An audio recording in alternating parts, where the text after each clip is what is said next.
আসসালামু আলাইকুম। আশা করি সকলে সুস্থ আছেন আল্লাহর রহমতে। আমার রিসেন্ট যে ট্রেনিংগুলা করিয়েছি এআই এর উপরে, তার মধ্যে একজন ট্রেনি আমাকে ২-১ দিন আগে মেসেজ ইনবক্সে নক করেছিলেন। উনি আমাকে জাস্ট আ একটা স্টার্টিং পয়েন্ট দেন যেটার জন্য যেটা আমি ভাবলাম যে এটা দিয়ে আমি একটা ডিটেইলস ভিডিও বানাতে পারি, যেটা হয়তো অনেকেরই উপকারে আসবে। তো উনি যেটা আমাকে বললেন যে উনার অ্যাপ্রোচ যেটা ছিল যে ২ ঘন্টার জন্য উনি জেনারেল এআই এর উপরে একটা ট্রেনিং দিবেন বেসিক্যালি, যেটায় উনার টার্গেট গ্রুপ ট্রেনি যারা হচ্ছে, মানে ওনার ট্রেনি যারা, তারা হচ্ছে এনজিও ওয়ার্কার্স যারা স্পেসিফিক্যালি প্রজেক্ট প্রপোজাল এবং কেস স্টোরি রাইটিং নিয়ে কাজ করবেন। তাদের যে উনি যাদেরকে ট্রেনিং দিবেন তাদের। তো এটার জন্য আমরা কিভাবে এআইটা ব্যবহার করতে পারি, এই ২টা জিনিস ব্যবহারের জন্য। তো উনি আমার কাছে যে অ্যাসিস্ট্যান্সটা চাচ্ছেন, এই প্রপোজালটা উনি এই ট্রেনিংটা উনি কিভাবে তৈরি করবেন টোটাল জিনিসটা। তো আমি জাস্ট ওনাকে বলেছিলাম যে যেই টাইপের কেস স্টোরি লেখা হয় সেই কেস স্টোরির আমাকে একটা স্যাম্পল দেওয়ার জন্য। তো উনি আমাকে এই স্যাম্পল একটা প্রোভাইড করেছেন, এটা পরে আসছে এই স্যাম্পলটা আমি দেখাচ্ছি। তো আমরা এখন একটু শুরু করি। যেটা হচ্ছে যে আমি বেসিক্যালি ওনার এই টপিকটা আমি শুরু করলাম হচ্ছে ডিপসিক দিয়ে। ডিপসিক হচ্ছে চ্যাট জিপিটির অল্টারনেটিভ আরেকটা, বাস this is Chinese platform. Chinese একটা platform and this is very very very powerful. মানে এটা ডিপ থিঙ্ক আর 1 মডেল যেটা আছে, এটা আমার কাছে মনে হয় পার্টিকুলারলি আমি ইউজ কেসে দেখেছি যে বেশ কিছু ক্ষেত্রে this is way more powerful than ChatGPT. তো এই জন্য আমি এটা ইউজ করছি। এটা কিভাবে সাইন আপ করতে হবে এটার জন্য যথেষ্ট ইউটিউবে যথেষ্ট ভিডিও পাবেন আশা করি, সেখান থেকে আপনারা একটু দেখে নিতে পারবেন। তো আমি এই কেস স্টাডিটা যেভাবে আমি শুরু করেছি এটা আমি একটু বলি যে আহ, আমার প্রথমে আমি আহ, ওনার যে ইয়েটা বিল্ড করতে হবে এটার জন্য আমি এভাবে শুরু করেছি, একটা প্রম্পট দিয়েছি চ্যাট জিপিটিতে। এটা ফার্স্ট প্রম্পটই এটা বলতে পারেন, কারণ এখানে যে উপরে যে অংশটা আছে এটা নিয়ে আমি আবার পরে আলাপ করব। তো এটা আমি শুরু করেছি কি, act as an expert in instructional design. I am going to provide 2 hours of training to introduce generative AI. The trainee in the program are NGO workers. The trainers will use their knowledge to write project proposal and case stories as mentioned earlier. Now craft me 5 workshop title that will appeal to the trainers. তো এটা দেওয়ার পরে সে 23 second এই জিনিসটা নিয়ে চিন্তা করেছে, ডিটেলসে চিন্তা করেছে। এটা ডিপ থিঙ্ক আর 1 মডেলটা ইউজ করে আমি এই জিনিসটা রান করেছি। তো এখানে টোটাল ওর চিন্তার যে প্রসেসটা আছে, আপনারা চাইলে ভিডিওটা পজ করে দেখতে পারেন কিভাবে সেই জিনিসটা টোটাল চিন্তা করেছে। তো এই চিন্তা করে সে আমাকে এই টাইটেলটা দিয়েছে। তো এই টাইটেলগুলো দিয়েছে: generative AI for social goods, crafting winning proposal and compelling case studies in half the time. এটা একটা টাইটেল হতে পারে। From data to donors, mastering AI driven storytelling for funding success, AI in heart ethical tools for human centred case study and proposal, smart writing for smart changes, leveraging generative AI to amplify your NGOs impact. তো এইখানে প্রত্যেকটা title যখন ও দিয়েছে তখন ওখানে বলে দিয়েছে যে কি, মানে এই টাইটেলটার ফোকাস কি। সো আপনি টাইটেলগুলো ম্যাচ করে নিলে আপনি যেটা আপনার পছন্দ হয় সেটা অনুযায়ী আপনি একটা আপনি একটা কোর্সের জন্য একটা টাইটেল ইয়ে করতে পারেন। তো আমাদের এখানে মূল প্রম্পটার কি ছিল, আমি তাকে একটা রোল সিলেক্ট করে দিচ্ছি যে কি রোলে সে কাজ করবে। এইবার আমি আমার মেন প্রম্পটটা বলতেছি যে আমি এইটা করতে যাব, আমার অডিয়েন্স কারা আর আমার আউটপুটটা আমি কিরকম চাচ্ছি। আমার অডিয়েন্স কারা, তারা অডিয়েন্সের মধ্যেই এই টোটাল পার্টটাই হচ্ছে আমার অডিয়েন্সের মধ্যে এসছে। The trainees in the programme are engineers, তারা কি কাজে এটা ইউজ করবে এটা বলে দিয়েছি। এরপর আমি লাস্টে আউটপুট ফরম্যাটটা বলে দিচ্ছি।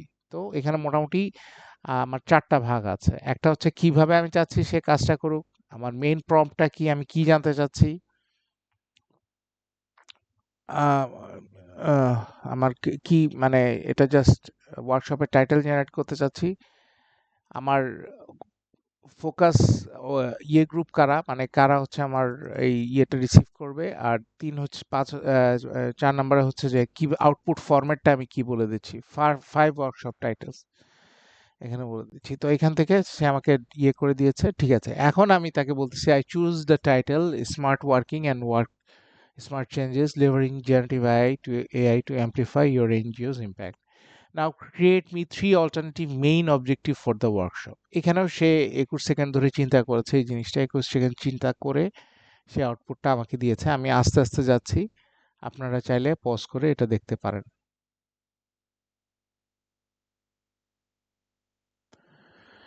তো এখানে অবজেক্টিভগুলো হয়ে গেছে, অবজেক্টিভগুলো সে আমাকে বিল্ড করে দিয়েছে। সো এইখানে যে প্রথম যে অবজেক্টিভ আছে, empower participation to use generative AI tool for drafting persuasive project proposal and human centred case stories while maintaining ethical standards and cultural sensitivity. তো এইখানে কি কারণে, অবজেক্টিভ কি, এটার কি আউটকাম কি, এটার অবজেক্টিভ কি, এটার কি আউটকাম কি, এরকম মোটামুটি সে তিনটা আমাকে দিয়ে দিয়েছে।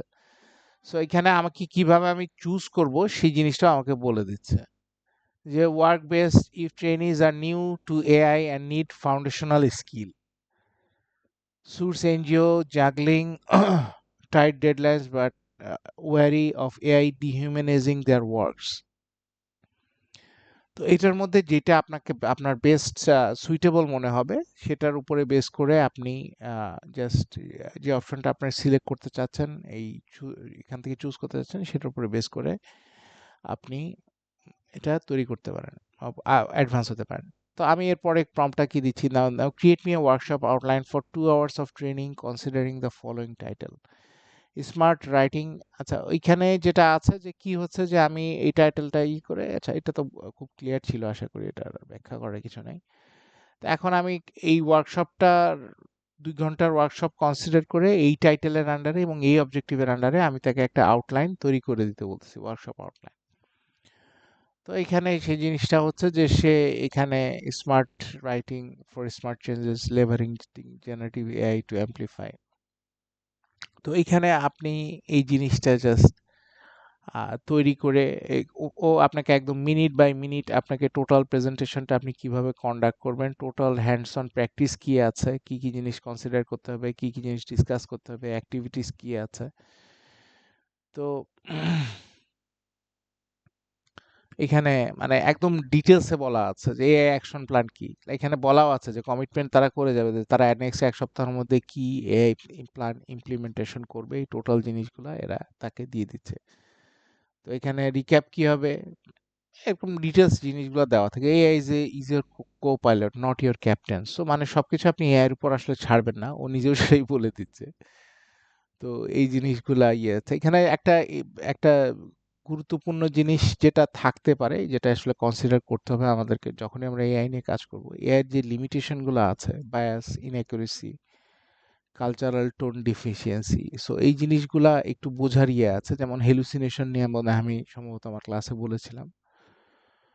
তো এই জিনিসগুলা নিয়ে আমরা মোটামুটি একটা জিনিস তৈরি করেছি। আচ্ছা, এবার একটু জাস্ট আমি ওই কেস স্টাডিটাতে চলে আসি। এখানে আমি আসলে বেসিক্যালি প্রম্পটটা তো এখান থেকে যখন আমি শুরু করেছি তখন right proposal and case stories as mentioned earlier, মানে এই কেস স্টোরিটা নিয়ে আমি আগেই চ্যাট জিপি এই যে জেনারেটিভ এআই ইউজ করেছি, যেটা দিয়ে আমি আসলে এখন জিনিসটা ব্যাখ্যা করতে চাচ্ছি। তো এইখানে হচ্ছে এই হচ্ছে সেই কেস স্টাডিটা ছিল, Mariam struggle for better health education. তো এই কেস স্টাডিটা আমাকে এখানে দেওয়া হয়েছে, আমি কেস স্টাডিটা যেটা হচ্ছে যে সামারাইজ করে নিয়েছি। আমি এখানে ফার্স্টে বলে নিয়েছি, go through the entire text and tell me what is it about in 5 sentences. So এখানে আমি তাকে স্ট্রেট বলে দিচ্ছি যে 5 সেন্টেন্সে আমাকে এই জিনিসটার আউটপুট একটা রেডি করে দাও। সো এখানে আমাকে সে 5 লাইনে আমাকে টোটাল আউটপুটটা রেডি করে দিল।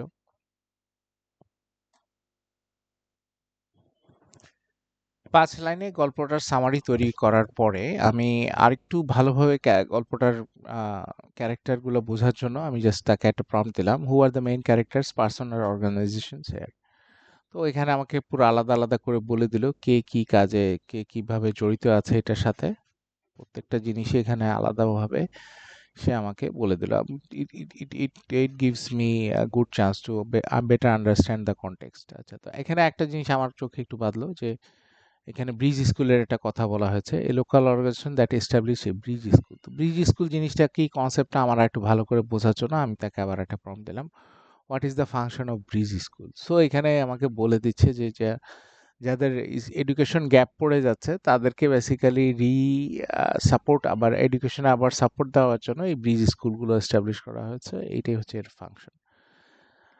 এরপরে আমি বললাম যে এখানে আরেকটা প্রম্পট দিলাম, what is the key take away from the story, single sentence please. তো এখান থেকে সে আমাকে এটার একটা গভর্নমেন্টের গভর্নমেন্ট প্রাইভেট এনজিও ইনিশিয়েটিভের মাধ্যমে একটা বাচ্চা কিভাবে তার ডিফিকাল্টিস থেকে বের হয়ে এসে সে একটা বেটার ফিউচারের দিকে মুভ করতেছে, সেটাই হচ্ছে বেসিক্যালি এই স্টোরির মেন টেক অ্যাওয়ে।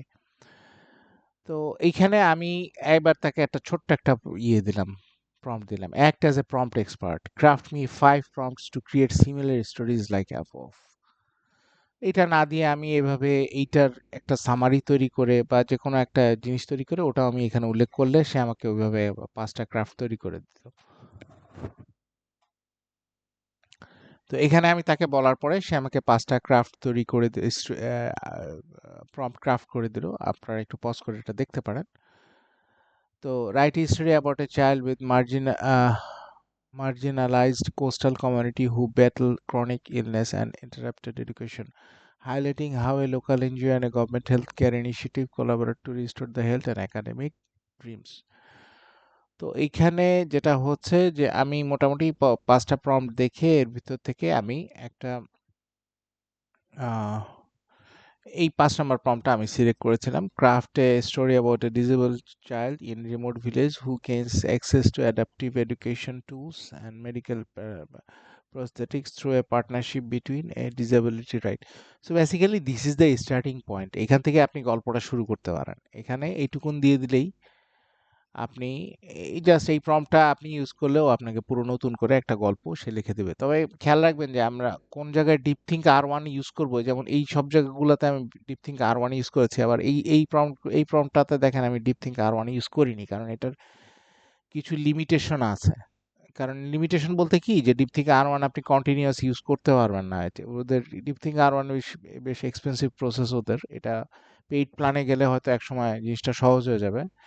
যেমন এখানে আমি ডিপ থিঙ্ক ইউজ করাইনি, কারণ আমি জানি এটা একটা খুব একটা সিম্পল ইনফরমেশন, এটার জন্য ডিপ থিঙ্কের প্রয়োজন নেই। Take away from the story, এটার জন্য আমি ডিপ থিঙ্ক করাইনি, কিন্তু এখানে এসে আবার আমি তাকে ডিপ থিঙ্ক করানো শুরু করেছি।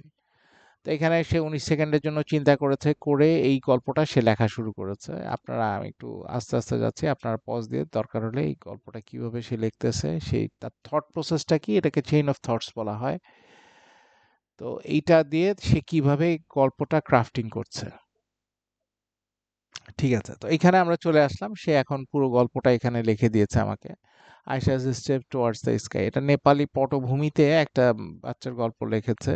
সে একইভাবে কিভাবে এনজিও আর ইয়েদের হেল্পে দিয়ে সে এই জিনিসটা কমপ্লিট করেছে। তো এইখানে আমি আবার তাকে এই জিনিসটা গল্পটা রাখার পরে আমি তাকে আবার একটা প্রম্পট দিলাম, rewrite the story in Bangladeshi context and বা ইন বেঙ্গলি ল্যাঙ্গুয়েজ। তো এটা এখানে ইংলিশে, নেপালি কনটেক্সটে ইংলিশে লিখেছে, আমি তাকে বললাম বাংলাদেশি কনটেক্সটে লিখতে। সো এখানে আমি আবার একটু পজে যাব।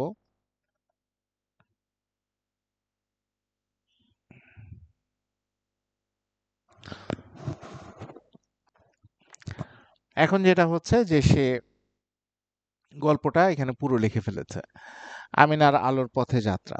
তো এখানে যেটা হচ্ছে যে সে লিখেছে, বাংলাটা আসলে ইনফ্যাক্ট এখনো খুব বেশি পলিশড ওয়েতে যে লিখতে পারে এটা বলার সুযোগ নেই, কারণ এটা আসলে অনেক কাজের জায়গা রয়েছে।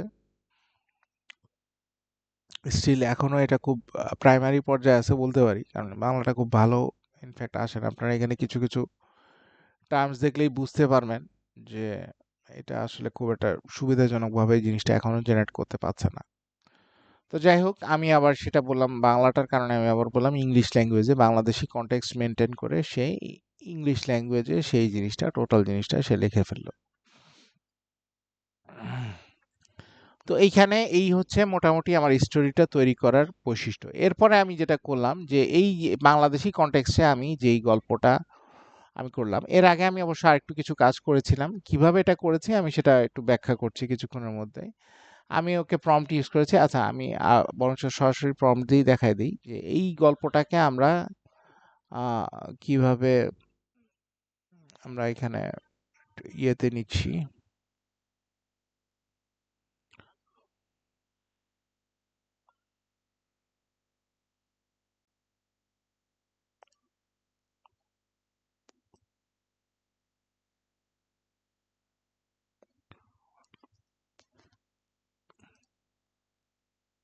Gamma app, GAMMA app. আমি এটার কিভাবে আপনারা সাইন আপ করবেন লিংক আমি দিয়ে দিচ্ছি, নিচে ভিডিও ডিসক্রিপশনে থাকবে। এখানে আমি কিভাবে এই জিনিসটা তৈরি করছি আমি একটু, আচ্ছা আমি একটু একদম প্রথম থেকে আসি। এখানে আমরা হচ্ছে এই অ্যাপ্লিকেশনটাতে সাইন আপ করার পরে আমরা বেসিক্যালি এই লেখাটাতে এসে পৌঁছাবো।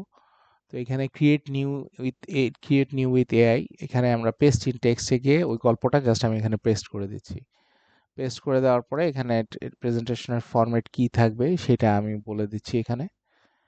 তো এখান থেকে আমি কন্টিনিউ দিলাম। এখান থেকে গাড়িটা ও গল্পটা ওর মতো রেডি করে নিল। করে নেওয়ার পরে এখানে আমাকে কিছু ইয়ে করতে হবে। আপনি কি পরিমাণ টেক্সট চাচ্ছেন পার কার্ডে। তো এইখানে যেটা হচ্ছে আহ,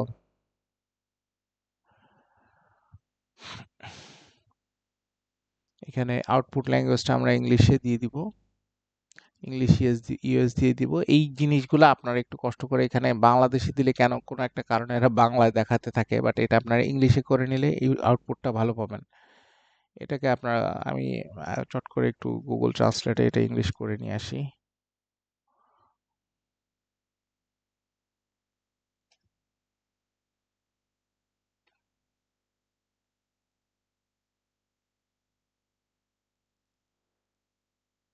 এটা এখান থেকে আমরা কপি করে নিয়ে যাচ্ছি, এটা এখানে আউটপুটটা দিলে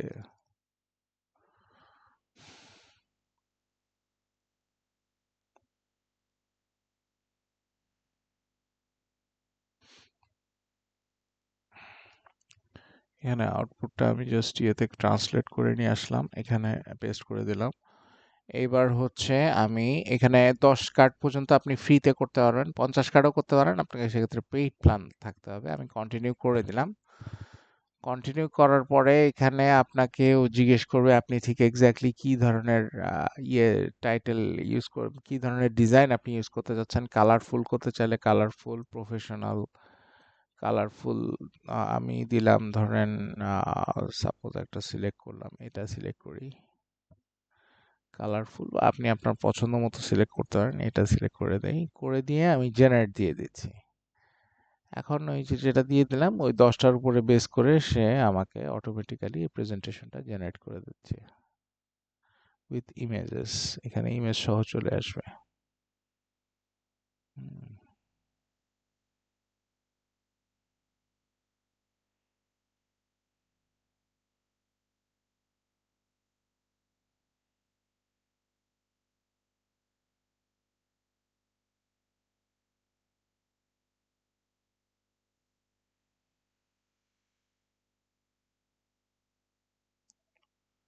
তো এইখানে যেটা হচ্ছে যে এই এইগুলাতে মানে কিছু জায়গায় আহ,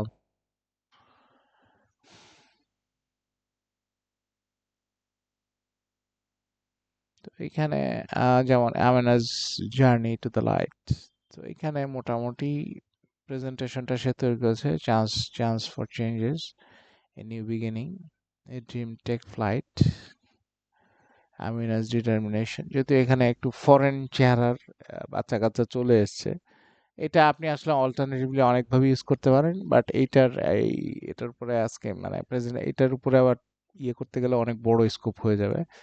তো আমি যেমন অল্টারনেটিভলি আরো কয়েকটা এর আগে তৈরি করেছিলাম, এটা যেমন একটা বেশ সুইটেবল। এটা হচ্ছে যে নেপালি ভার্সনে যেটা এসেছিল সেটার উপরে।